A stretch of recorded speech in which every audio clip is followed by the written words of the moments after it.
انسان جب اپنے کسی ٹارگٹ میں کامیاب ہو جاتا ہے، اپنا ہدف حاصل کر لیتا ہے، کسی میدان میں اس کو اللہ تعالیٰ کامیابی عطا کرتے ہیں، تو عام طور پر اس کا رویہ یہ ہوتا ہے کہ اس کامیابی کے سہرے کو اپنے سر پہ سجاتا ہے، یہ اللہ تعالیٰ کو چھوڑ کر اور لوگوں کی طرف اس کی نسبت کرتا ہے۔ تو یہ انسان کا رویہ قابل اصلاح ہے۔ کوئی بھی خیر انسان کو پہنچتی ہے وہ اللہ کی طرف سے ہے۔ ما اصابک من حسنۃ فمن اللہ، جو بھی حسنہ خیر اور بھلائی تمہیں پہنچتی ہے وہ اللہ کی طرف سے ہے۔ وما اصابک من سیئۃ فمن نفسک، اور جو بھی کوئی تمہیں برائی، تکلیف، مصیبت پہنچتی ہے وہ تمہارے اپنے عملوں کی وجہ سے۔ تو ہم کیا کرتے ہیں، اگر کوئی تکلیف آتی ہے تو کہتے ہیں اللہ کو ایسے ہی منظور ہے، اللہ کو ایسے ہی منظور تھا، اور اگر کوئی کامیابی ملتی ہے، سکسیس ملتی ہے، تو پھر ہم اوروں کو کریڈٹ دینے شروع کر دیتے ہیں۔ تو یہ رویہ درست نہیں ہے۔ کوئی حسنہ خیر بھلائی پہنچتی ہے تو اللہ کی طرف سے ہے، کوئی تکلیف، مصیبت، پریشانی، آزمائش آتی ہے تو اللہ فرماتے ہیں فمن نفسک، تم اس کے خود ذمہ دار ہو۔ بعض تکلیفیں، آزمائشیں ایسی ہیں کہ وہ انسان کے نصیبے میں، ان میں انسان کے اپنے عمل کا کوئی کردار نہیں ہے، جیسا کہ سورۃ الحدید میں اللہ تعالیٰ فرماتے ہیں ما اصاب من مصیبت فی الارض ولا فی انفسکم الا فی کتاب من قبل ان نبرأها ان ذلک علی اللہ یسیر۔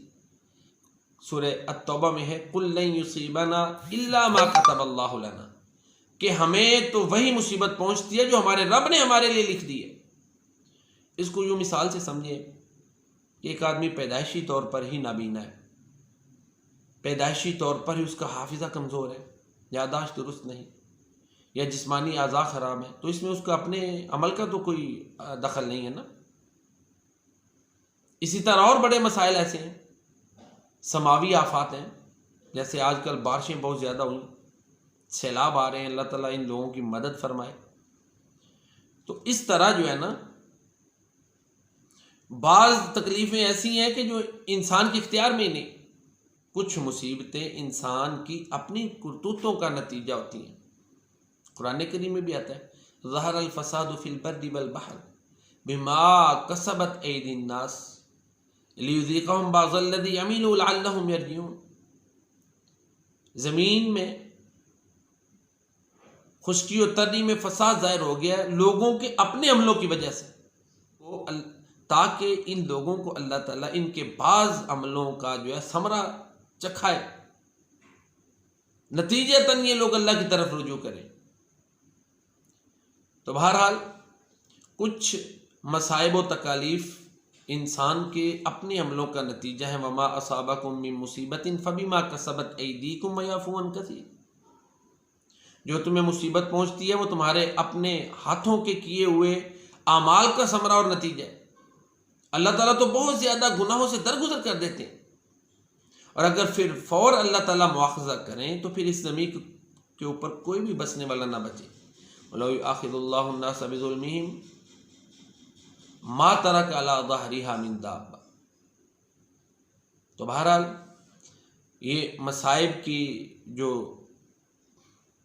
کیفیات ہیں وہ بنیادی طور پر دو ہیں، ایک تو وہ ہے جو انسان کے بس میں نہیں، دوسری وہ جو انسان کے اپنے گناہوں کا نتیجہ ہوتی ہیں، انسان خود اس کا ذمہ دار ہوتا ہے۔ اس حوالے سے انسان کو اللہ کی بارگاہ میں توبہ کرنی چاہیے، رجوع کرنی چاہیے، اپنی اصلاح کرنی چاہیے۔ ایک روایت میں آتا ہے کہ ایک آدمی کو اس کے گناہوں کی وجہ سے رزق سے محروم کر دیا جاتا ہے، اس کو رزق ملنا ہوتا ہے لیکن اس کے اپنے گناہ اس کے حصول رزق میں رکاوٹ بن جاتے ہیں۔ رزق کی کئی شکلیں ہیں نا، صرف مال ہی نہیں، اولاد بھی ہے، اچھی شہرت بھی ہے، ذہنی سکون بھی ہے، مال بھی ہے، اچھا مناسب گزرانے زندگی بھی ہے، یہ سب کچھ رزق میں شامل ہے۔ تو کسی نہ کسی حوالے سے اس کی پکڑ آ جاتی ہے۔ ہم یہی سمجھیں جی نہیں جی فلاں تو بڑا نافرمان ہے، اس کے پاس وافر مال ہے، ہو سکتا ہے اس کے اور جو رزق کے اسپیکٹس ہیں، پہلو ہیں، ان میں تنگی ہو۔ تو بہرحال انسان کو اپنے رب کی طرف رجوع کرنا چاہیے، صبر کا دامن ہاتھ سے نہیں چھوڑنا چاہیے۔ صبر اللہ کی توفیق سے ہوتا ہے،